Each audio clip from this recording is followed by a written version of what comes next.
ನಮಸ್ಕಾರ ಸ್ನೇಹಿತರೆ, ಕೃಷಿ ಮಿತ್ರ ಚಾನಲ್ಗೆ ತಮ್ಮೆಲ್ಲರಿಗೂ ಸ್ವಾಗತ. ನೋಡಿ, ತಾವು ಈ ವಿಡಿಯೋದಲ್ಲಿ ನೋಡ್ತಾ ಇರ್ತಕ್ಕಂಥ ಸಸಿ ಬಂದ್ಬಿಟ್ಟು ಸಿಂಜೆಂಟಾ ಕಂಪ್ನಿ ಕಡೆಯಿಂದ ಅಭಿವೃದ್ಧಿ ಮಾಡಿರ್ತಕ್ಕಂಥ ಸಾಹೋತಲಿನೇ. ಸೊ ಈ ಕ್ಲೈಮೇಟ್ಗೆ ಈ ಟೈಮಲ್ಲಿ ತುಂಬ ಜನ ರೈತರು ಅವರ ಅನುಭವದ ಮೇಲೆ ಟೊಮೊಟೊ ಸಸಿ ಅನ್ನೋದು ಆಯ್ಕೆ ಮಾಡ್ಕೊಳ್ಳೋದಲ್ಲೇ ತುಂಬ ಯೋಚನೆ ಮಾಡ್ತಾರೆ. ಅದೇ ಒಂದು ಯೋಚನೆಯಲ್ಲಿ ಸಾಹೋ ಸಸಿ ಅನ್ನೋದು ಬೇಡ ಅಂತಾರೆ. ಯಾಕಂದರೆ ಇದು ಸ್ವಲ್ಪ ಸಮ್ಮರ್ ವೆರೈಟಿ ಆಗಿದ್ದ ಕಾರಣ ಮಳೆಗಾಲದಲ್ಲಿ ಅದನ್ನು ನಾಟಿ ಮಾಡಿದಾಗ ಸಮಸ್ಯೆಗಳು ತುಂಬ ಬರ್ತವೆ. ಅದನ್ನು ಮೈಂಟೈನ್ ಮಾಡಲಿಕ್ಕೆ ತುಂಬ ಖರ್ಚಾಗುತ್ತೆ. ಪ್ಲಸ್ ಅದರ ಜೊತೆಗೆ ಏನು ಈ ಮಳೆ ಬಿದ್ದಾಗ ಎಲೆ ಚುಕ್ಕೆ ರೋಗ ಮತ್ತು ಕಾಯಿ ಮೇಲೆ ಬರುವಂಥ ಗಜ್ಜಿ ರೋಗ ತುಂಬ ಜಾಸ್ತಿ ಆಗುತ್ತೆ. ಸೊ ಅದರಿಂದ ನಾವು ಅದನ್ನು ಆಯ್ಕೆ ಮಾಡ್ಕೊಳ್ತೀವಿ ಅಂತ ಹೇಳ್ತಾರೆ. ಬಟ್ ನಮಗೆ ಪರಿಚಯ ಇರ್ತಕ್ಕಂಥ ರೈತರು ನಾವು ಸಾಹೋ ಸಸಿನೇ ನಾಡ್ತೀವಿ. ಬಟ್ ಅದನ್ನು ಕರೆಕ್ಟಾಗಿ ಚೆನ್ನಾಗಿ ನಮ್ಗೆ ಮೈಂಟೈನ್ ಮಾಡಿಕೊಟ್ಟೆ ಖಂಡಿತ ನಾವು ಉತ್ತಮ ಬೆಲೆಯನ್ನು ತಗೊಳ್ಳೋಣ ಅಂತ ಹೇಳ್ಬಿಟ್ಟು ರಿಕ್ವೆಸ್ಟ್ ಮಾಡಿದಾಗ ನಮ್ಮ ಸ್ನೇಹಿತರಾಗಿದ್ದ ಕಾರಣ ನಾವು ಸಹ ಅವ್ರಿಗೆ ರೆಕಮೆಂಡ್ ಮಾಡಿದ್ವಿ. ಹಾಕೊಳ್ಳಿ, ಒಳ್ಳೆ ಕ್ವಾಲಿಟಿ ಇರುತ್ತೆ, ಅದರ ತಕ್ಕಂಗೆ ಮಾರ್ಕೆಟಲ್ಲಿ ಒಳ್ಳೆ ಬೆಲೆಯೂ ಸಹ ಸಿಗುತ್ತೆ ಅಂತ ಹೇಳ್ಬಿಟ್ಟು ನಾವು ರೆಕಮೆಂಡ್ ಮಾಡಿ ಸ್ಥಳೀನೇ ನಾವು ನಾಟಿ ಮಾಡಿಸಿದ್ವಿ. ಸೊ ಇವಾಗ ನಾಟಿ ಮಾಡಿರ್ತಕ್ಕಂಥ ದಿನದಿಂದ ಇವತ್ತಿಗೆ ಸುಮಾರು 55ರಿಂದ 60 ದಿನ ಆಗಿರ್ತಕ್ಕಂಥ ಬೆಲೆ ಇದು.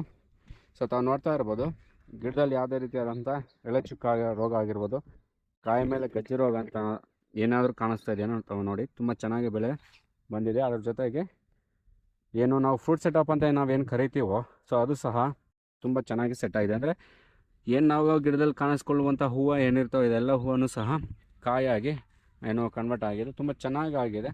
ಯಾವುದೇ ರೀತಿಯಾದಂಥ ತೊಂದರೆ ಇದುವರೆಗೆ ಏನು ಬಂದಿಲ್ಲ.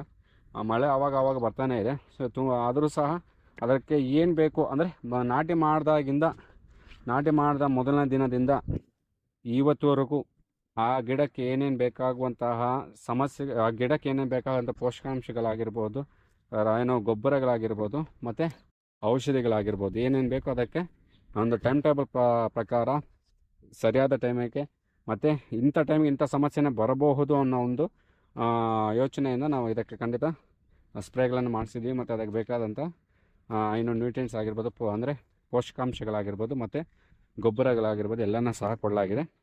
ಸೊ ಇನ್ನು 10 to 15 ಡೇಸಲ್ಲಿ ಸ್ಯಾಂಪಲ್ ಅನ್ನೋದು ಸಿಗೋದಿದೆ ಬೆಲೆಯಲ್ಲಿ.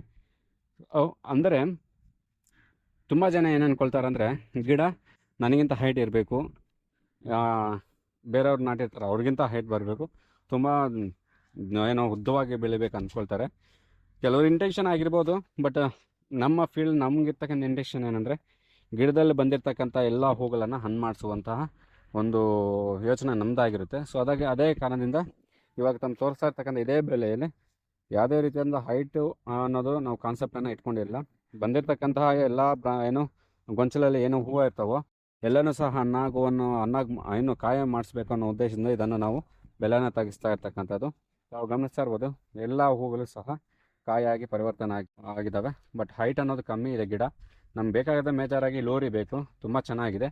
ಇದಾದ ಮೇಲೆ ಮತ್ತೆ ಇದನ್ನು ನಾವು ಇನ್ನೂ ಸ್ವಲ್ಪ ಡೆವಲಪ್ಮೆಂಟ್ ಅಂದರೆ ಇನ್ನೂ ಸ್ವಲ್ಪ ಹೈಟ್ ಈಗ ಕಾಯಿ ಏನಿದಾವೋ ಈ ಕಾಯಿಗಳನ್ನೋದು ಹಣ್ಣಾಗಿ ಖಾಲಿ ಆಗುವಾಗ ಮತ್ತೆ ಅದು ಸ್ಟೆಪ್ ಬೈ ಸ್ಟೆಪ್ ಚಿಗುರು ಹೊಡಿತಾ ಇರುತ್ತೆ. ಚಿಗುರು ಬಂದ ಮೇಲೆ ಮತ್ತೆ ಹೈಟ್ ಹೋಗ್ತಾ ಇರುತ್ತೆ.